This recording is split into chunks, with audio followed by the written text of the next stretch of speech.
Mr. Marston. How are you, sir? I'm all right.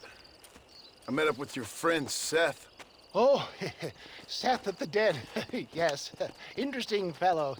You don't meet many men these days with the moral fortitude to cut straight to the chase like that, do you? Thankfully not, Mr. West Dickens. Yes, contemporary society is remarkably harsh on professional exhumers. But did you know that in ancient Egypt, it was an art form valued more highly than literature? I believe Seth comes from that school of thought. How very interesting. Look, you thought any more about our plan? Ah, your plan, dear boy, your plan. I am merely the help, not mercifully the arbiter of wisdom. What you are, dear boy, is the man whose life I've saved twice now. A man who sells lies and deceit to unwitting people. A man who, if he doesn't help me, I won't think twice about putting a bullet through his skull, feeding to the vultures myself. You see, Mr. Marston, you have the exterior of a violent man, but the soul of an angel, and that is what I think I cherish most about you. That's what I thought. But before we can attend to your particular problems, we need some extra lubricant to oil the machinery of business. And this being America, that lubricant with which we concern ourselves is money. Money? What are you talking about? Oh, we need weapons. Armor plate for the wagon, extra hands, and I need some danger money. So, let's sell some more of these cures. Sell cures? Around here? Do you want to see me lynched? Oh, no. The sport of kings. Racing, my friend. The sport of kings. A noble activity without reproach. Exactly the kind of activity where a lying, cheating degenerate like myself can prosper. But come, let's finish the loading and we'll discuss it as we drive.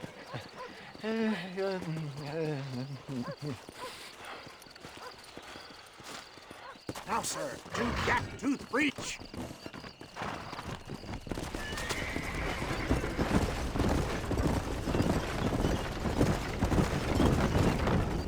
Seth is an interesting fellow, is he not? I wouldn't say interested, more deeply disturbed. I can see why you two get along. I see the good in everybody, John. It's a flaw of mine. I have a soft spot for life's flotsam and jetsam. Connection with him, more like. You and Seth have a lot in common. You both rob people, for one.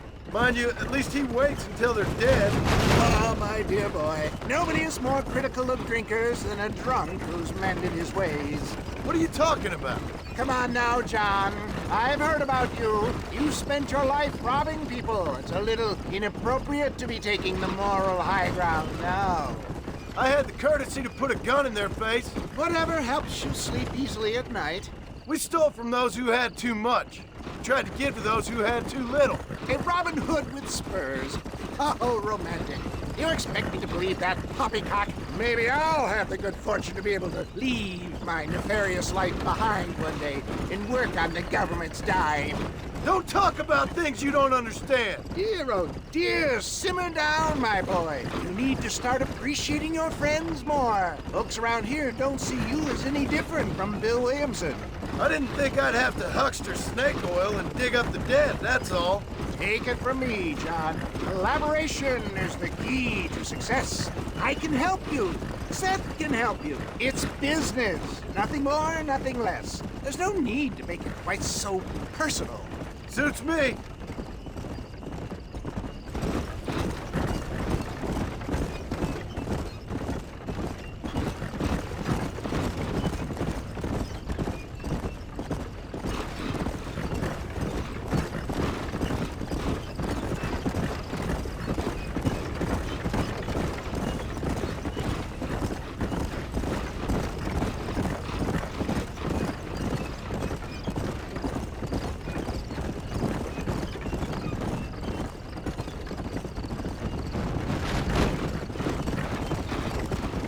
Anyway, John, we must talk about the race.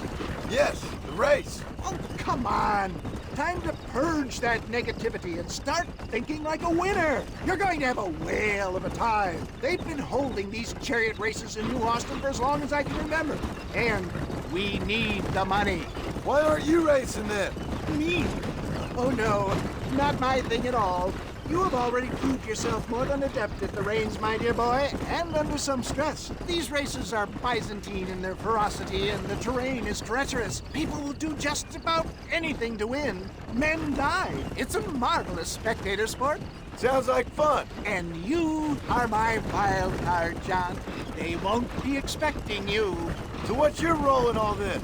Think of me as your spiritual guide. Do I have to? You are a free man, of course, but I strongly recommend it. Imagine, just for today, you are not an aging bounty hunter, and I am not an avant-garde business pioneer. No, sir. Today, we are gladiators. Motivation, dear boy.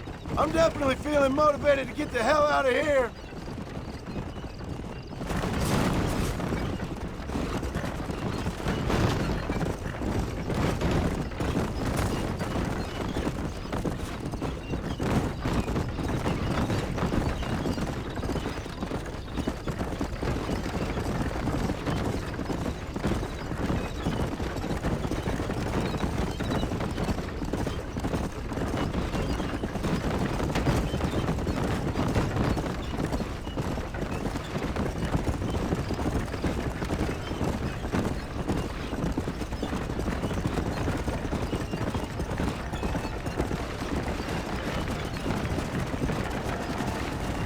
Here we are, John. Gap Tooth Breach.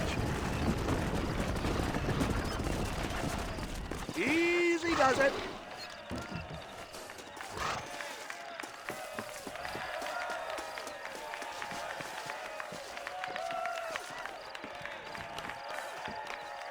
Drivers! Y'all know the rules, but for you newcomers, this here's a fair race. Keep to your manners and let the faster cart pass. So now that's been said, y'all can get to running each other off the road like always. All right now, counting to three. Ready, set, go!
of a race, mister. I'll take care of this cart for Mr. West Dickens. Come on, John. I suggest we beat a hasty retreat. Right, best remove ourselves from the stage before somebody decides they want their money back. Fine by me. Wasn't that fantastic? The cheers of the crowd, the thunder of the wheels. The falling rocks, the homicidal maniac. Oh, come on, John. Even a cold-hearted misanthrope like you must have found that just the tiniest bit exhilarating. Not the friendliest bunch, are they?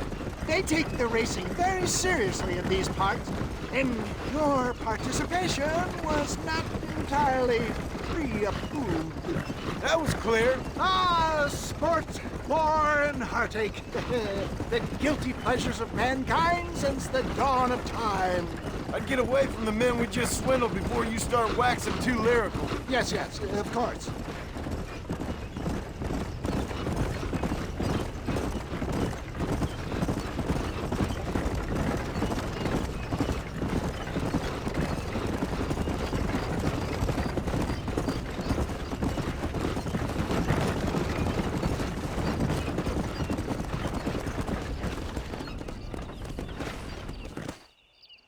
Well done, sir. Well done. Having you as a ringer has netted us a fine profit.